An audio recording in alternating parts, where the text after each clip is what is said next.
Assalamualaikum warahmatullahi wabarakatuh. Perkenalkan, nama saya Apel, NIM 5021170. Saya mahasiswa program studi pendidikan guru sekolah dasar dengan mata kuliah pengembangan pembelajaran IPS SD dengan dosen pengampu Bapak Andri Valen, Magister Pendidikan. Video ini berdasarkan pembelajaran siswa kelas 5 semester 1 tema 2 tema 1 pembelajaran bermuatan IPS. Assalamualaikum anak-anak, bagaimana kabarnya hari ini? Ibu berharap semuanya sehat-sehat selalu dan tetap semangat untuk belajar. Nah, kita hari ini akan belajar pada tema 2, udara bersih bagi kesehatan, dengan subtema 1, cara tubuh mengelola udara bersih. Sebelum kita belajar, kita berdoa terlebih dahulu. Mari kita berdoa sesuai kepercayaan masing-masing. Berdoa mulai. Berdoa selesai. Kondisi geografis Indonesia beragam. Ada wilayah daratan dan ada pula wilayah perairan. Kondisi geografis yang beragam menyebabkan berbagai pula jenis kegiatan ekonomi masyarakat. Kegiatan ekonomi adalah semua kegiatan yang dilakukan manusia untuk memenuhi kebutuhan hidupnya. Berikut ini adalah jenis-jenis usaha ekonomi masyarakat, yaitu agraris, peternakan, perikanan, pertambangan, kehutanan, perdagangan, perindustrian, dan yang terakhir bidang jasa. Usaha agraris meliputi dua kegiatan, yaitu kegiatan pertanian dan kegiatan perkebunan. Pertanian adalah mengelola suatu lahan atau tanah dengan bercocok tanam. Hasil pertanian berupa padi, jagung, ubi, kedelai, sayuran, dan buah-buahan. Sedangkan kegiatan perkebunan adalah kegiatan penanaman lahan dengan tanaman keras dengan umur lebih dari 6 bulan. Tanaman perkebunan mencakup tanaman musiman dan tanaman tahunan. Tanaman musiman berumur pendek, misalnya tanaman tebu, tembakau, dan rosalela. Sedangkan tanaman tahunan berumur panjang, misalnya tanaman kelapa sawit, kopi, cengkeh, teh, karet. Berikut ini cara-cara meningkatkan hasil produksi sektor agraris. Yang pertama, intensifikasi. Intensifikasi adalah pengolahan lahan pertanian dengan sebaik-baiknya dengan menggunakan beberapa macam sarana. Dan yang kedua, ekstensifikasi. Ekstensifikasi pertanian adalah usaha memperluas lahan pertanian dengan cara membuka lahan pertanian baru. Dan yang ketiga, diversifikasi. Diversifikasi pertanian adalah usaha memperbanyak kegiatan pertanian dan jenis tanaman pada suatu lahan pertanian. Misalnya, seorang petani di samping bertani juga berternak ayam atau bertani sambil memelihara ikan di kolam. Keempat, rehabilitas.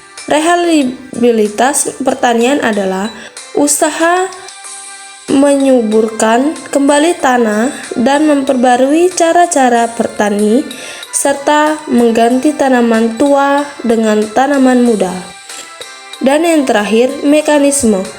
Mekanisme pertanian adalah pengolahan tanah dengan menggunakan mesin-mesin karena lahan pertanian luas sehingga tenaga manusia dan hewan kurang memadai. Yang kedua, peternakan. Peternakan merupakan kegiatan usaha budidaya hewan yang diambil hasilnya. Hasil peternakan terdiri dari daging, telur, susu, kulit, dan bulu. Peternakan dibagi menjadi 3, yaitu hewan kecil, hewan besar, dan unggas.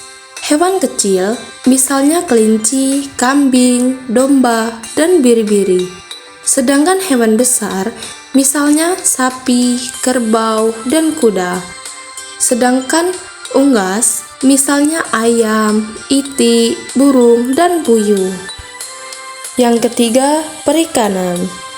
Usaha perikanan dibedakan menjadi 2 bagian, yaitu perikanan darat dan perikanan laut.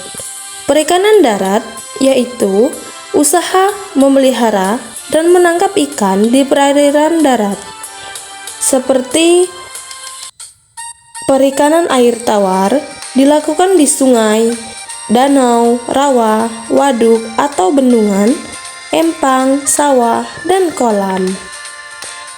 Contoh ikannya yaitu ikan nila, mujair, gurami, dan emas.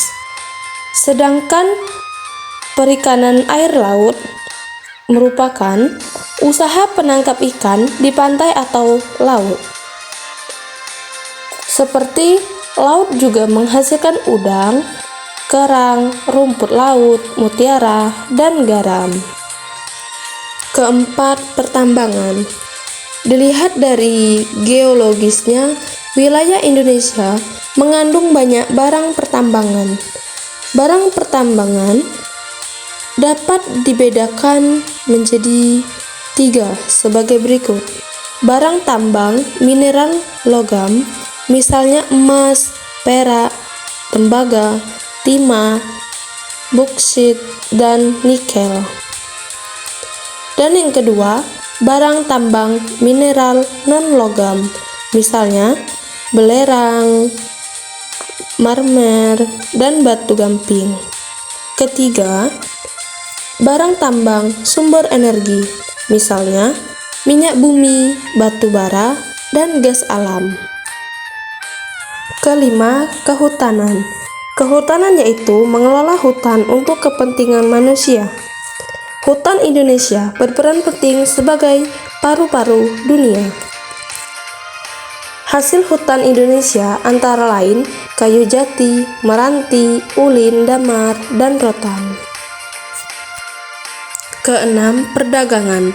Perdagangan adalah kegiatan membeli barang, dagang, dan menjual kembali kepada konsumen.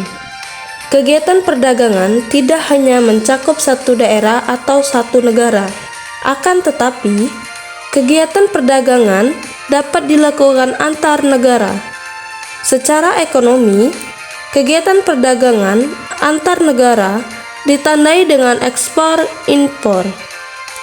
Ekspor adalah usaha menjual barang dari dalam negeri ke pasar luar negeri, sedangkan impor adalah usaha memasukkan barang dari negara lain ke pasar dalam negeri. Yang ketujuh, perindustrian. Perindustrian adalah kegiatan mengubah bahan mentah menjadi barang setengah jadi atau barang jadi. Usaha industri dapat dilakukan secara perorangan atau kelompok. Usaha industri dapat dikelompokkan industri rumah tangga, industri sedang, dan industri besar. Contohnya, industri di Indonesia adalah industri makanan dan minuman, kosmetik, obat-obatan, garmen, serta elektronik. Dan yang terakhir, jenis usaha bidang jasa. Bidang jasa berkaitan dengan pemberian layanan kepada konsumen.